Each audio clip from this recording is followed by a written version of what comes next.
afternoon, wherever you are across the globe. That's my on the sofa little tribute that I say. But today you are joining us with the voice of the people. What's your truth? It's a new show, and this show is all about empowering. This show is about healing. This show is about transforming, and this show is what we're doing is getting people to sit here and to encourage, to inspire, to influence you, to look at the man in the mirror, to seek your truth, which ultimately enables you to seek and have freedom. So today on the show with me is Doc HoneyCutt. I feel like doing this. Woo!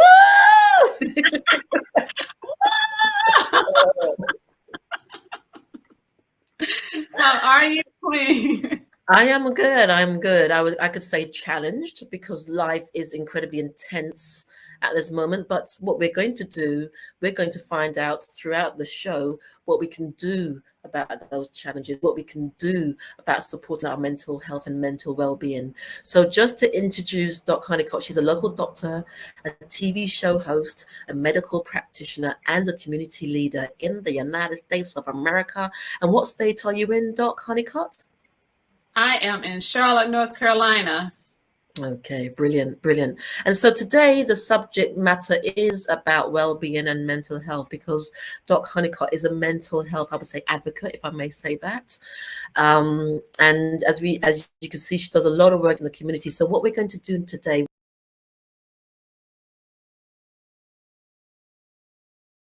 we are going to get an insight into the work that Doc HoneyCutt does, and also share some tips and tools and techniques that will support you along the road to your own personal well-being. So Doc, fire away. As part of the work that you do in the community, as a community leader, as a medical practitioner, just give us an insight into what that world looks like. So the road looks like, well, like you said, I am a mental health advocate, but I'm also a film producer, entertainer, artist development person, you name it, I'm doing it. But I take my media platform and I use it to my good. I use it to get the word out that mental illness is real. Nobody wants to talk about it. Nobody wants to start the conversation, but it's okay. It's okay for us to start the conversation, because once we get it started, you know for yourself, Miss Esther, nobody wants to stop the conversation. So I always tell everybody, I'm telling you right now, Miss Esther, it's okay. Let's start the conversation, because people need to talk about it. Everybody is experiencing mental health challenges today. Absolutely. Absolutely. And Dr. HoneyCutt, why do you think it is that people don't want to talk about it, or may feel challenged to talk about it? What are some of the what's the word? What are some of the, I would say, attributes that stop people from speaking about it or wanting to speak about mental health? Because it has been a stigma in our community for so long. It has been we were taught that it was an embarrassment. We were taught that it did not exist. We were taught that you should just go to church and pray about it. We were taught a lot of things, and now the faces of those things that we were taught need to be changed. And that's why you and I are here today. But it's going to take more than you and I traveling the country, traveling from state to state, traveling from city to city, saying mental illness is real. Let's start this conversation. It's going to take the community. It's going to take the ones that are having the challenges to step up, like I said, and start the conversation as well. And once they start the conversation, we can give them steps. We can give them techniques. We can give them tools to where they need to go to remain, to get that healing, to get that self-confidence, whatever they're looking for. We can get the resources that they need to help them to be successful mentally. Yeah. And what's really key that's coming out with what you've just said, Doc HoneyCutt, is we can give them the tools and the keys and techniques, because we ourselves have been in places, many places, where we've had to draw on, find, seek resources, tools to help us out of our different places. And I know for myself, I've been in so many different pits. I've been down on my knees so many different times. But, you know, my resources have always been prayer, meditation, exercise, music, and just finding one person that I can trust my business with to share, or even if it's just to run the dog. If you've got a cat, run the budgie. Find something that works for you. What do you say, Doc? I say the same thing. You know, you may find somebody that you can confide in. Somebody else may have to confide in somebody like a counselor. That's Absolutely. okay. You know what I'm saying? You found your go-to person that you trust. They have to find their go-to person that they trust as well, because sometimes that's all we need. We may just need a conversation. We may just need to get it out. We just may need, need somebody that we can just sit there and they not say anything, but just listen to us. But, it goes a lot further. And like I said, it's all in what a person needs. Everybody don't need medication. Some people need both. Some people need therapy and medication. Some people just need techniques. Yeah. But that's what we'll do. We'll kind of like find out what these people need, and we'll get them to where they need to be, because we're just opening the can. We're just starting the conversation once again. And you mentioned the word therapy. Now, can you expand on that? Because there are different modalities that people can reach into, that they can, that they have access to. So if you can just break down the word therapy, because sometimes I believe when people hear the word therapy, there's this whole sort of notion of being, in a hospital in a white coat and, being pumped with drugs or medication. But can you just expand on that? Yeah. Now, I think, a long time ago, that was the face of everything. That was the face of medical care, period. You had your stethoscope on, you had your white coat on. But, people have learned that kind of intimidates people. Like that put them in a whole different state than they were. You call it like the white coat syndrome. People are not going to be honest with you if they don't feel like they can. Yes. But if I'm coming to a person like this, even without my stethoscope, I'll come to them just as I am with, just a nice shirt on or whatever. They feel like they can talk to me. Like I feel, they don't feel like I'm above them. So the therapy comes in many different lights. Like you said, there's just a counselor, there's counselors, there's psychologists, there's just therapists, mental health therapists, psychiatrists, and it's all different levels just depending on what a person needs. The psychiatrists, they do medications. You might not need that. Psychologists, they get in deep as well, but I don't think they write the prescriptions. Yes. Yeah. The counselors work along with the psychiatrists so you can talk about it. And if they feel like you need medications, like you start with them. If they feel like you need, to go more extensive, that's what they do. They refer you to more extensive. But, if you want to start with your primary care, let them refer you to somebody in that field, because I'm big on that. Let your primary care physician refer you to somebody that specializes in mental, because it's very tricky. You know what I'm saying? There are so many different diagnoses, and the characteristics are just so very close. Yes. You want to make sure you get the right characteristics. You want to make sure you get the right diagnosis, because you may need a couple medications and therapy. You know what I'm saying? Like it's so serious when it comes to mental health, and I take it very serious. And I sound like I'm so excited about this. When I say that this is my passion, and my mind just start working so fast, Queen, because I want to get it all out. I know we're gonna do we're gonna do a different series around this, so you can have a whole heap of time to share, and I understand your passion, because especially in these current times, and I've been saying in these current times quite a lot in my interviews, but seriously, people are their backs are pressed against the wall on many different levels, and they are trying to manage. And I feel a lot of people, their coping mechanisms are no longer there, or they need to renew those coping mechanisms. And that's why these types of conversations are important, because what we're simply saying to each and every one of you, we don't get it wrong, that we go through our own stuff as well, but we've got some mechanisms that we use. And also, as we go through, we're observing how everything is impacting on people around us. And I mean, I'm an intuitive healer. I've been an intuitive healer, so which means I see, sense, and feel the emotions and pain of individuals. And I'm also a life coach. And underneath that umbrella, it's a bit like counseling or being doing psychology. But it really is about reaching into those deep and intimate spaces within each and every one of you to say, there is help out there. There is a place to go, and I that's why Doc HoneyCutt is so impassioned about what she's doing. Absolutely. And you just said a mouthful, but I just wanted to add to what you were saying, because you asked me a question about about people. And see, people, I asked a couple of the patients that I have referred on to get more help, and they say that they don't feel like anybody hear them. Okay, yes. You know what I'm saying? They don't feel like, and if they hear them, they don't feel like they understand. They feel like they are in this dark room all alone. And I just wanted to add as well, is what made me so passionate about it.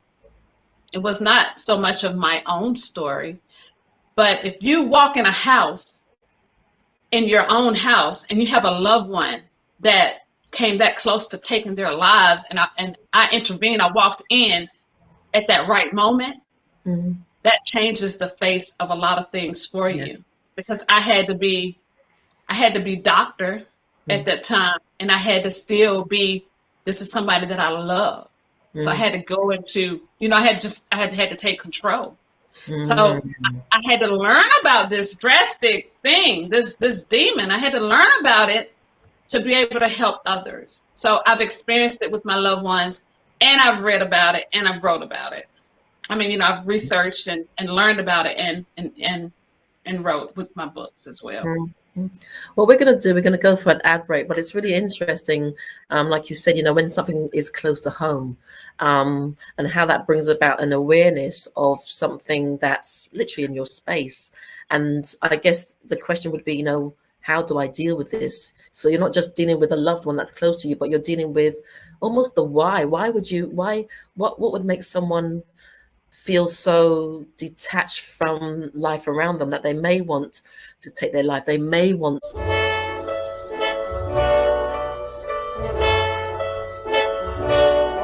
the world needs now is love, sweet love.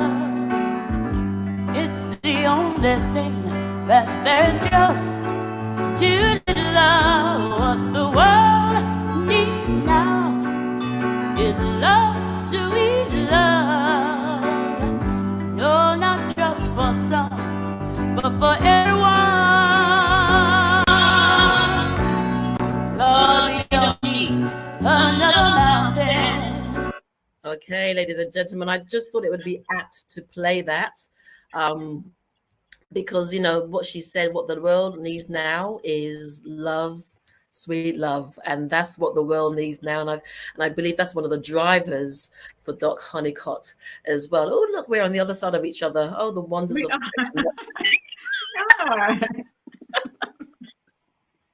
magic. But you spoke about your experience of how you were how you dealt with a particular situation. What did it feel like being, yes, you're the doctor, but what did it feel like almost like being on the other side of the coin? Because you were obviously close to this person, you were in a relationship with this person. How did that feel, Doc HoneyCutt? At that time, I felt nothing but going into doctor mode and saving my loved one. Like, that's all I felt at that time. Because if I remember well, I had a TV interview that day as well. Like, wow. I had a TV interview. I walk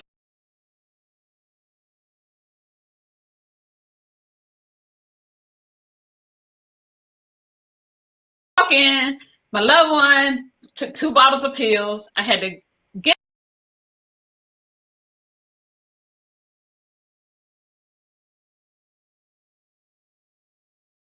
them situated, get them to the hospital, go do the interview, then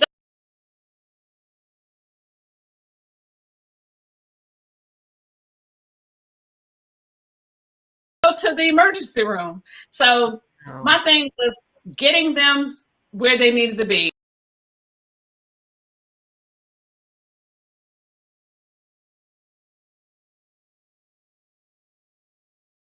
Getting everything under control.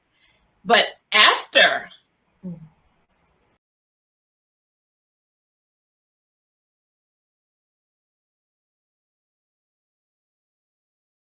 you know, everything sink in, that's when reality sink in as well.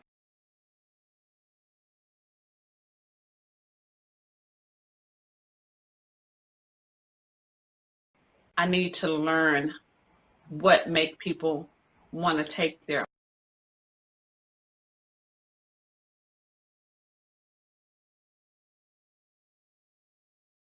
own lives. What can we do to make sure this does not happen again?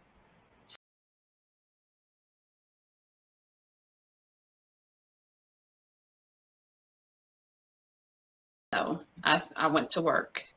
And what was that work, Doc?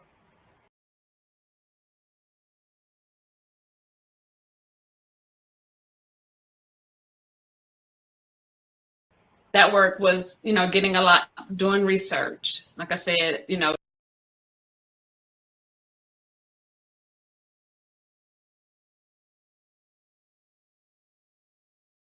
trying to find out the different things to look for in a person.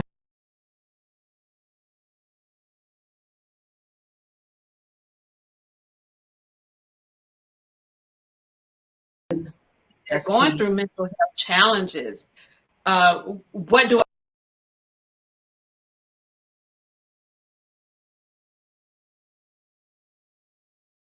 I need to do when one of my patients or just anybody come to me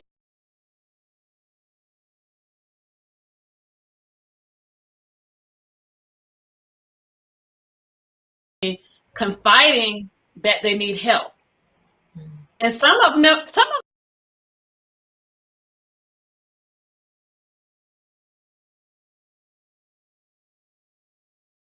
them are not going to even come to you and tell you, but they're going to come to you for other reasons.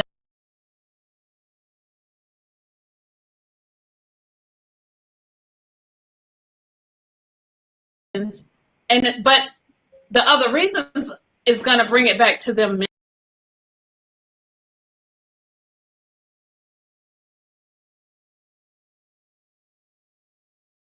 Mentally, it's gonna, you can tell that it's something mental going on as well. So just knowing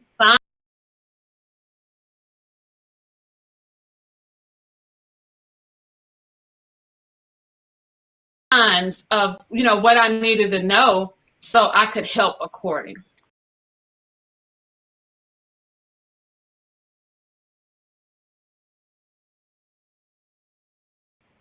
Excellent, excellent. And, you know, that shows real passion to go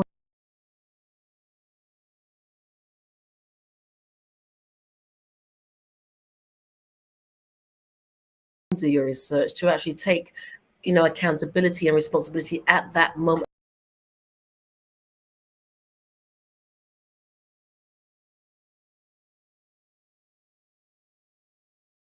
At that very moment in time, to say, I'm going to do something now for change.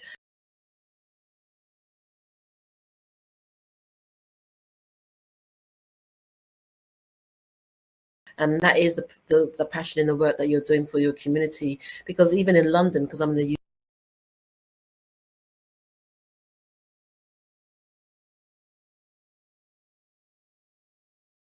UK, ladies and gents, and I'm seeing it on the streets every day. You see it in people's eyes. You see it even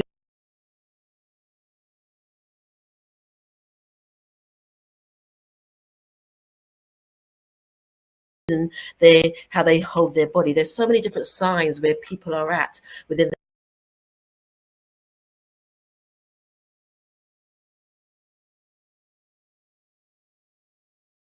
the physiology.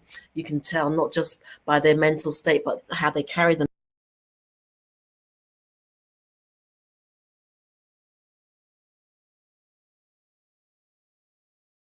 themselves. And there's that thing where people say, you know, make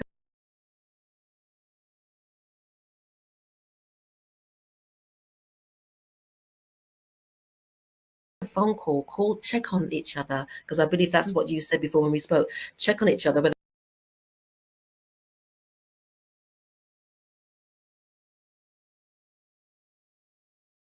it could be a text, it could be a phone call. Just check, because at least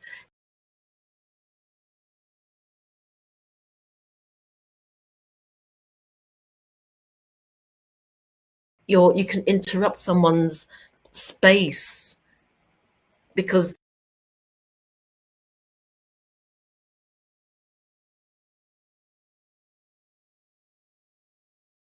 you know, because I know there's somebody up the road and she's been quite quiet for a while, and I called her, and just that interruption,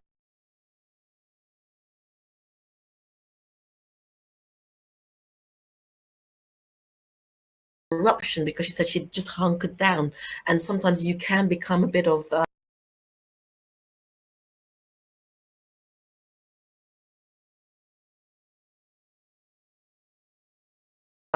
and you can go into your own space and shut out the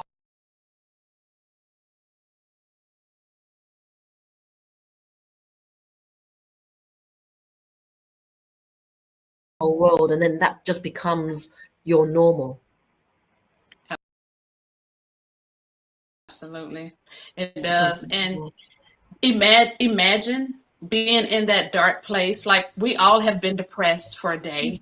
You know, a lot of people, now that the pandemic has been here, they've experienced depression for more than one day. But just think of how that one day felt to you. You know, even with us being health and wellness practitioners, you know, people that people believe in, like, they set a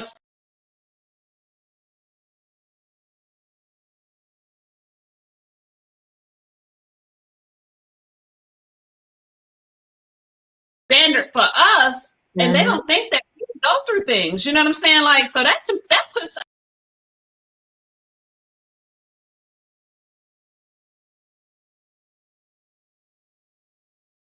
under pressure right there. Just knowing that people depend on us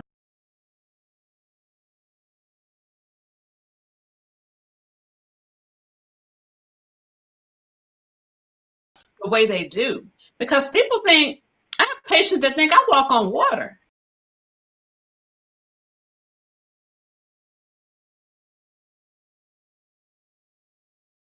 Like, I came to save the day. So, you know, just like I said, just think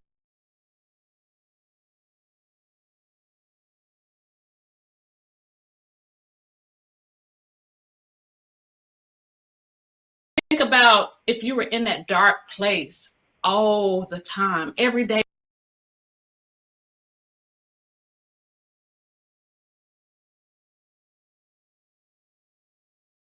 all day. You know what I'm saying? And you just don't feel that you can come out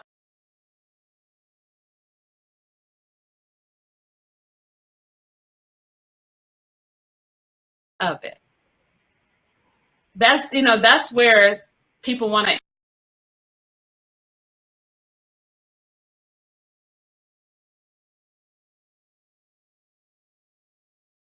end it. Like, they don't want to live like that, and they're too embarrassed to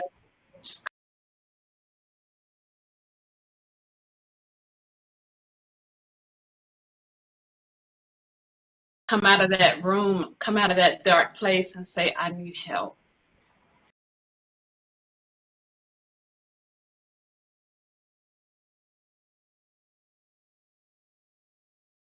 So but we also have to. Sorry, I'm sorry. But also sometimes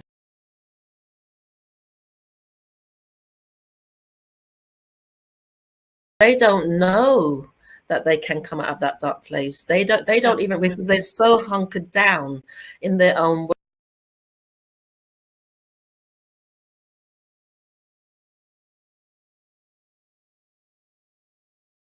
world, in their own head, in their own mind. They can't see beyond that. And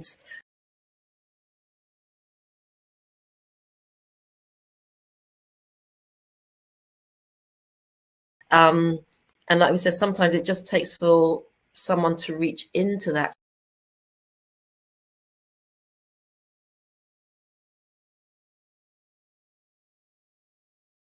space, but then also that they have to be receptive to it. So there's so many different elements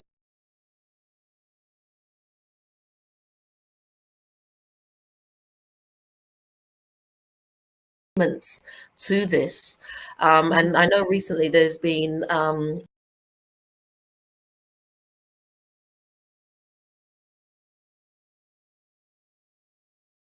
there's a singer whose son committed suicide, and also that model a couple of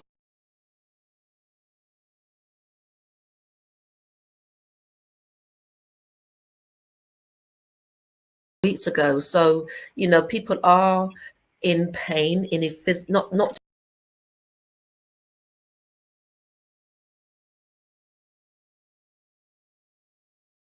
just physical, but physiological pain, emotional pain, spiritual pain. And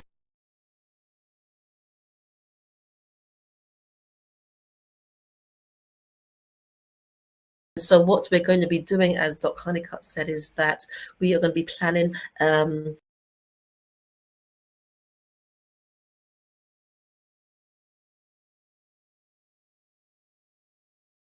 I would say a nationwide sweep of conferences and speaking engagements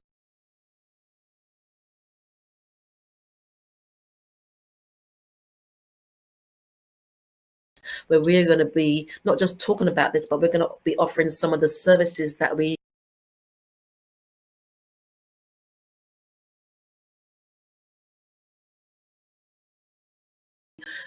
practice, so that you can feel and sense and see and have the experience of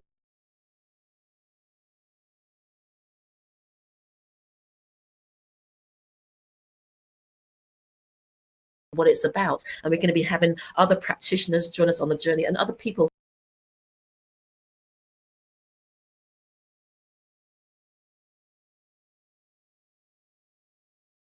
who are going to share their stories, so that sometimes if my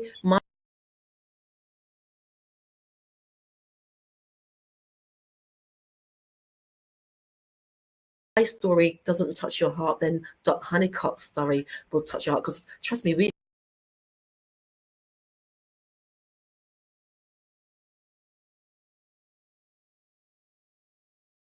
been places as well. And the way we can sit here and talk to you and smile is because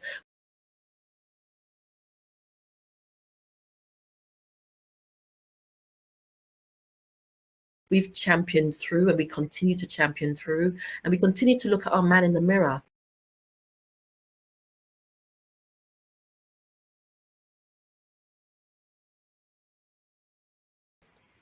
It gets easier for us, but then we know that we can hold a space for others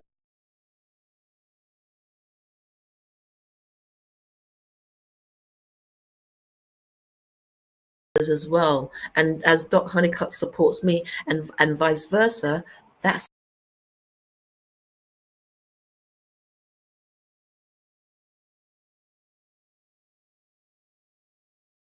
also the leverage that we can use together, Doc.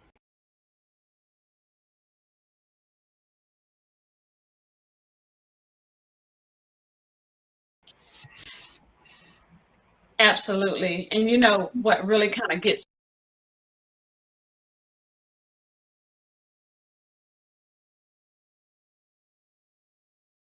underneath my skin the most is a lot of the family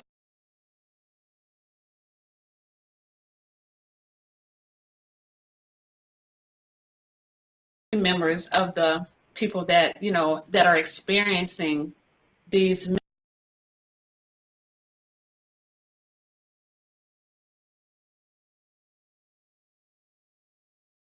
mental health challenges, that if they don't understand the disease,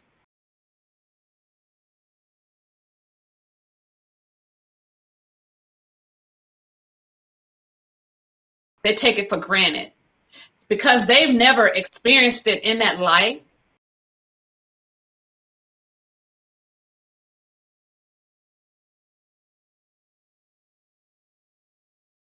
in that darkness, they take it for granted. They feel like that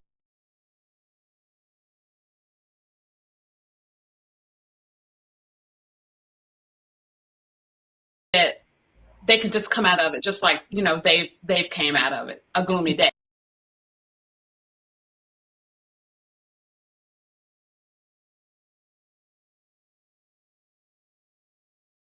It's not like just being in that dark place all the time is not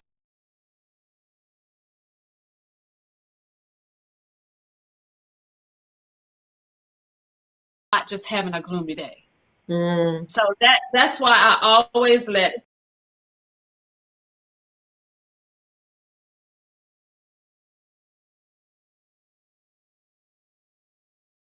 everybody know, if your child, if your husband,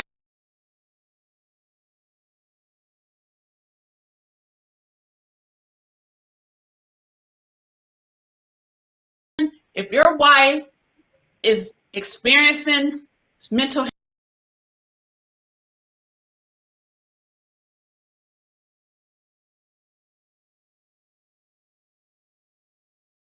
health challenges, the whole family, everybody that's involved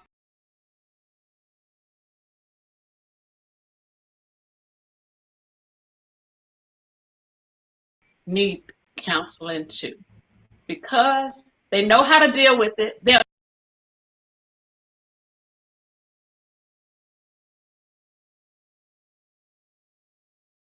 know how to deal with it. They will know the signs.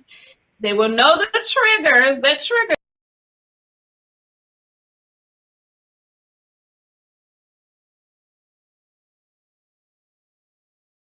them, because things trigger other things to happen, and then know how to get help and get them back to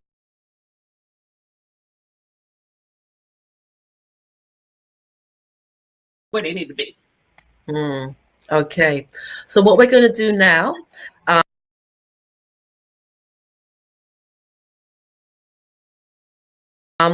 like I said, this is going to be a series of talks, conversations, discussions that we're going to be having over the next few weeks.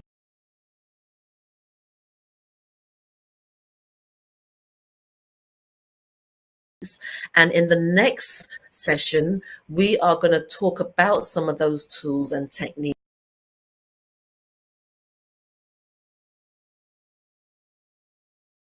that you can use to help you through. And then I believe another session,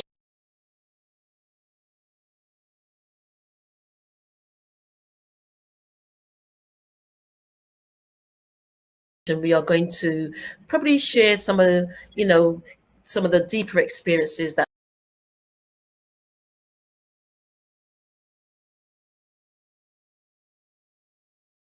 we've personally had, or people in our space, just to show the transition of being in that and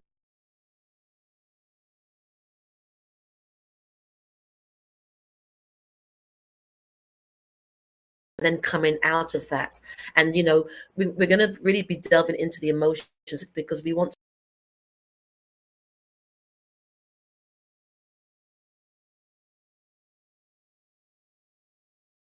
understand, what does it feel like at every stage, as Doc has already shared,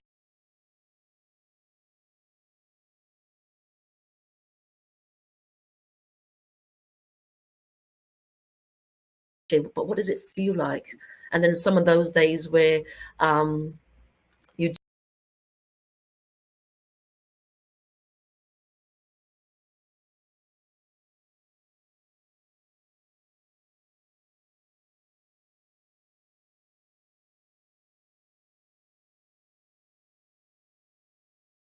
do feel like you're tripping. So we're going to take you through a wonderful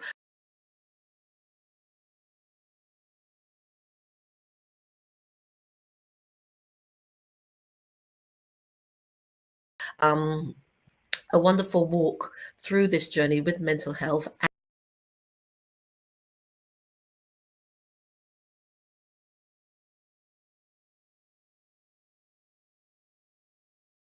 and with our well-being on many different levels.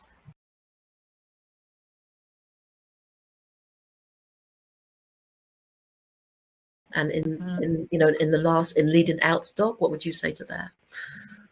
I'm so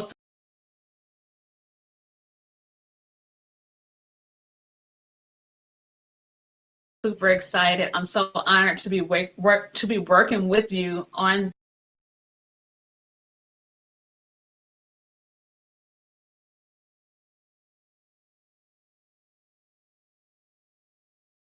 this. I mean, I've been waiting for this like forever, and now it's here.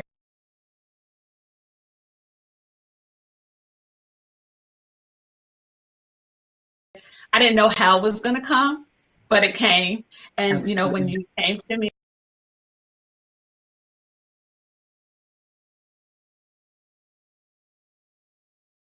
with the idea, as you can see, I jumped on wide open.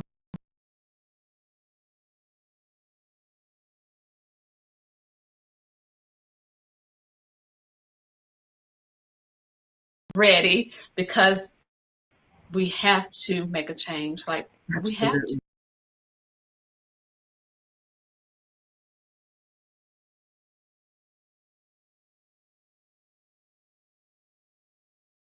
Absolutely. Absolutely. Absolutely. Okay, thank you very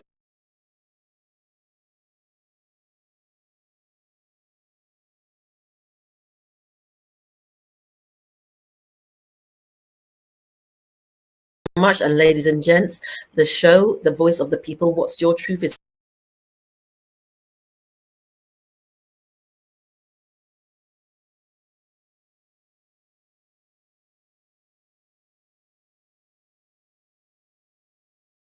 going to be on every Wednesday, 8 p.m. GMT, 3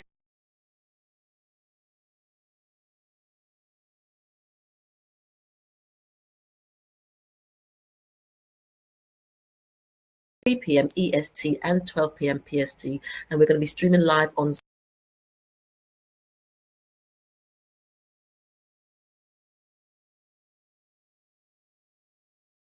Soul TV on Facebook, and that is www.soultvonline.com. See you next week.